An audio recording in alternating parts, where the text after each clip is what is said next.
did you?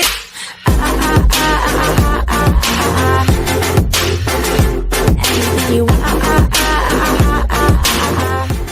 Hello, everyone. It is just after 9 o'clock Tuesday evening here in Hanoi, Vietnam, and President Trump has just landed in this city after a long flight from Washington. He is here, of course, to conduct a high-stakes, high-risk, and highly anticipated second summit with North Korean leader Kim Jong-un. The president has a lot riding on this summit after these two leaders first met last June in Singapore.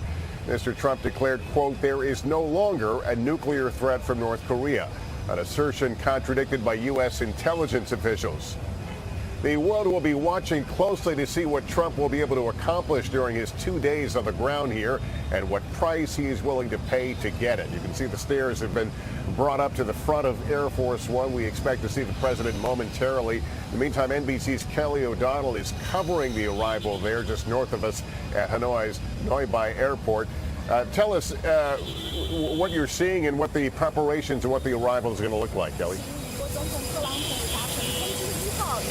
Well, good to be with you, Lester. This will be a summit of seconds. This is the second time a sitting U.S. president will be meeting with the North Korean leader, and the second time President Trump has been in Hanoi. Here at the airport, we expect the U.S. ambassador to Vietnam, Dan Crittenbrink, to meet the president. There will also be some dignitaries from the host country of Vietnam. A color cordon will be here, and the first phase of the president's trip will be acknowledging the host country of Vietnam with meetings with the president and prime minister. Vietnam is really an example for what the Trump administration hopes the relationship with North Korea could someday be. A country with whom we were at once at war, and now a relationship again that exists. Vietnam communist, but there is prosperity here and a good relationship with the United States. After a half century ago, there was a peak of war and certainly so much hostility between the two nations. So the setting is important in telling the story of this second summit. For President Trump, as you mentioned, a very long journey. So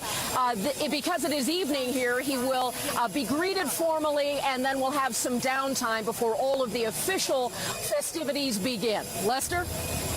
Yeah, the red carpet literally being rolled out as we speak as Vietnamese color guards take their position along the stairs there. I'm joined by our chief White House correspondent, Hallie Jackson. Hallie, in days past, for a meeting like this, they would already have a thumbnail of what they're going to produce at the end. Is there any sense of an agenda here or goals they know they'll be able to accomplish? So yes, on the agenda, TBD on the goals, Lester. You talk about how typically, yes, you would come in at the high level, the principal level with the president, with the North Korean leader, and it would have already mostly been worked out, what they would talk about, what they might agree on. In this instance, just like what we saw in the Singapore summit that you and I covered last summer, there are still big question marks about that. There is an agenda. The U.S. has a clear agenda. They want to see North Korea denuclearized. They want to see Kim Jong-un take steps to do that. But as you have pointed out, intelligence officials say that is not happening. Even as we speak, the North Koreans are still working to advance their nuclear weapons program. And so there is some skepticism that the president will be able to come out of this second summit achieving what he wants to achieve. Now, what could the U.S. offer? There are some incentives. There are some what you might call carrots that could be on the table as it relates to where the negotiations might go. So, for example, you may see the opening or the announcement of the opening of diplomatic interests, basically these bare bones diplomatic outposts that would mark a new sort of relationship between the U.S. and North Korea. You could see the easing of some more minor economic sanctions. You could see, for example, a peace declaration on the Korean Peninsula. That is something that might end up coming out of this. There could also be a surprise. At the last summit, we saw, of course, the president talk about ending military exercises with South Korea, something that caught even his own Pentagon a little bit off guard. What's interesting is we watch the president get ready to take the steps and come out of Air Force One.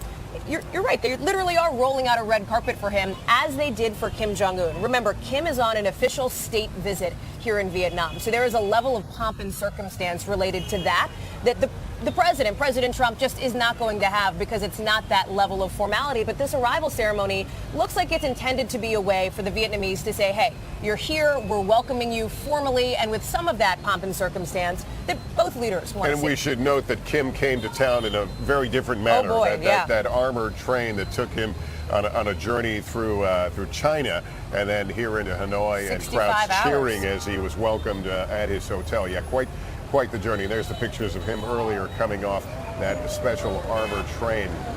Now, Hallie, they're going to have a little more time together based on what I see in the schedule than what we saw in Singapore. The president was in and out of that. This is a 2-day visit. This is 2 days, and interestingly, we have just learned, Lester, just in the last 12, 18 hours or so, that they will actually have dinner tomorrow night. So the two of them will sit down, very small group. So it'll be the leaders and then 2 aides on either side. And the White House has informed us it'll be Mick Mulvaney, the president's chief of staff, and Secretary Pompeo, who of course has been working on these negotiations ever since the last summit, essentially.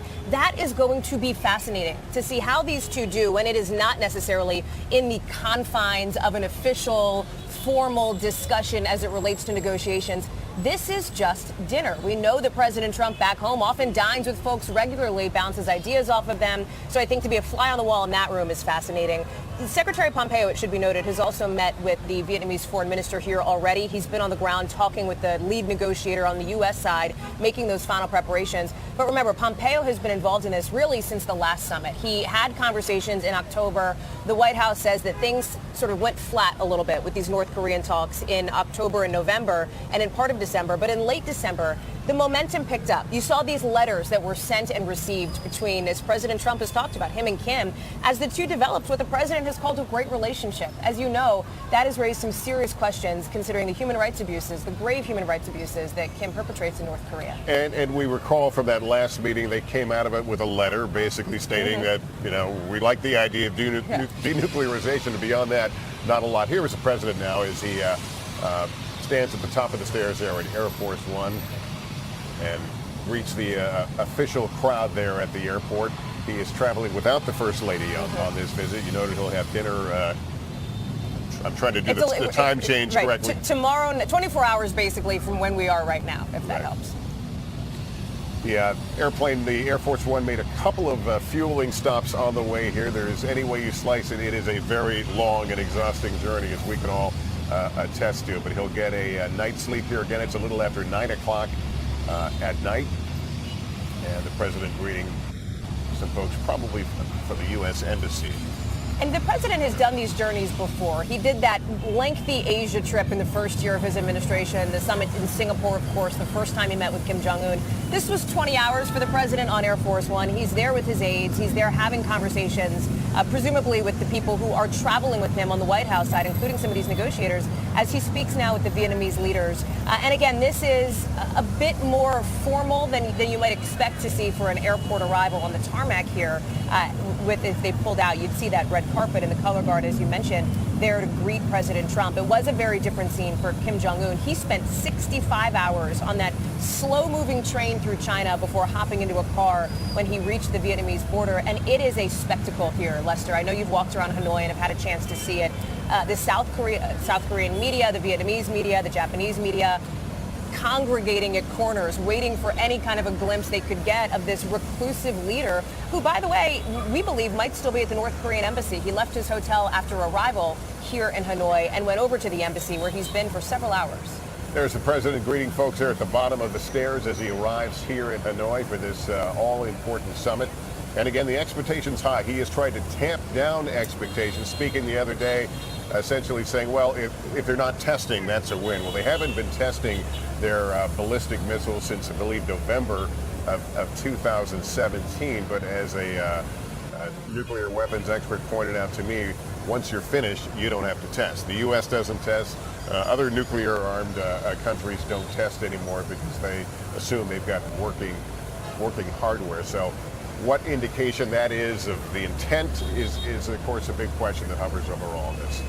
And there is a fear that there will be a de facto recognition of North Korea as a nuclear power, which practically nobody wants to see at this point. The White House will talk frequently about the lack of missile tests.